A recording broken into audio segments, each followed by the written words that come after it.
guys, quick video. So I'm getting used to creating these whilst I'm working. I'm getting there with it slowly. So this video isn't going to be what I thought it was going to be. It's not quite, this piece hasn't quite turned out as I thought it would do. I mean, I never really know what they're going to turn out like, to be honest with you, but I do practice a few techniques before I go in. And it's not turned out as expected because I've used a different side of the paper as opposed to the rougher side, because I'm using mixed media. I'm traditionally a watercolour artist, and I'm not, although I'm used to using mixed media, I'm not used to using pencil and then different types of pen. I'm using 0.7 and then 0.5 for shading. I'm also using acrylic paint as well. I'm using 0.6 pen for the geometric shapes. So I'm using all different types of media here, some water-based, some not. And so I thought I'd try the smooth surface, thinking that it would make it easier for me. It does actually, for the mixed media, for pens and pencil and other types of work, and even for the watercolour wash in the background, getting those techniques, it was great because this is a really good high quality paper. It can still soak in quite well, even on the smooth surface. And I taped it down quite tightly because even though it's cotton paper, it still seems to buckle a bit. So for any watercolour artists out there, also if you found that binding, having a pad that's bound, even if it's cold pressed and it's 300 GSM, if you find that it still buckles, even though it's bound or it's cotton based, because this is what I found, this is cotton based, what you can do, little tip, is you can actually tape it down quite hard with really good quality masking tape, to put 2 layers. It does come off eventually because obviously it soaks up the water, and the water actually kind of disintegrates the glue on the masking tape. But actually taping it down really hard, even though you're pressing down on the paper quite hard, you're worried about it ripping the paper, as traditionally it would do. It doesn't, because the water actually stops that from happening. But pushing it right down on the board and with your hand on the edges actually reduces the buckling. This is what I found on this one. It's hardly buckled, because even though it's cotton paper or it's cotton mix, it seems to buckle. The last one I did really buckled badly. So actually this is a little trick. It doesn't matter how good a quality paper you get. In my opinion, if you can tape it down really well to a board, it really helps. The masking tape will come off eventually, but it will actually reduce the buckling. So this is say I've got something good out of it.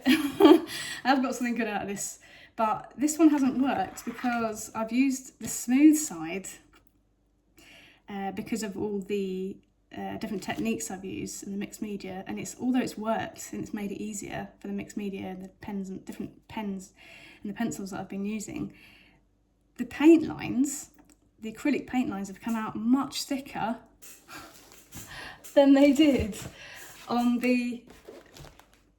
I did the practice. And I've done many practices using this paintbrush, and the rough side of the watercolour paper and the fine paintbrush, rough side of the watercolour paper and the acrylic paint works really well. You do have to get the paint quite thick. It comes out with a nice thin line, almost like a 0.7, I'd say 0.7, 0.8, as I'm using in pen. But on this side of the paper, it's come out really thick. So I've tried to then thin out the lines where I can. It just hasn't worked. I didn't anticipate it was going to come out like this, that the acrylic paint was going to have this effect. So, and I use acrylic paint because if you use watercolour on top of gouache and other watercolour, it bleeds. So I think the next piece I'm going to have to go back to the other side and just try my luck with all the other techniques. But these to me, these paint lines are just beautiful, and I want to keep that in my work. And the fact that I've kind of lost those thin lines in this piece, it hasn't worked. It's trial and error. I will do another one where they'll be thinner again. So this is the thing, all artists will tell you that, some practice pieces can end up being main pieces, and some main pieces end up being practice pieces. But for this one, what I'm going to do to try and save it is I'm going to go back in with a 0.7, and I'm using this kind of textiled shading effect to try and bring out more of the abstractness, the abstract flow, because there's a lot of linear work in here. So I do lay down the pencil first with some basic structure of shading shapes based on the traditional art techniques I'm used to in figurative painting, and then instead of actually shading them in, I'm using the pen to shade them in. So what I'm doing now is I'm literally just going over and I'm bringing out those darker areas so that it can kind of speak a little bit more amongst these just crazy black lines. So it might work out as a piece in itself in the end, but I am going to go back to the other side of the paper for the next piece. So I'm going to have to try my luck with the other techniques. It won't be as easy laying down the pen, but it'll give a nice end effect for the paint lines. So yeah, some things work, some things don't. You win some, you lose some. But anyway, follow me, like and subscribe if you want to see how this piece turns out and if I actually manage to save it, and also to see my next piece. And if you're interested in abstract wall art and the pieces that have worked, you can follow. You can actually go to my Etsy shop link in the description of this video, and there you will find originals. You can buy originals. You can buy custom framed prints in all shapes and sizes.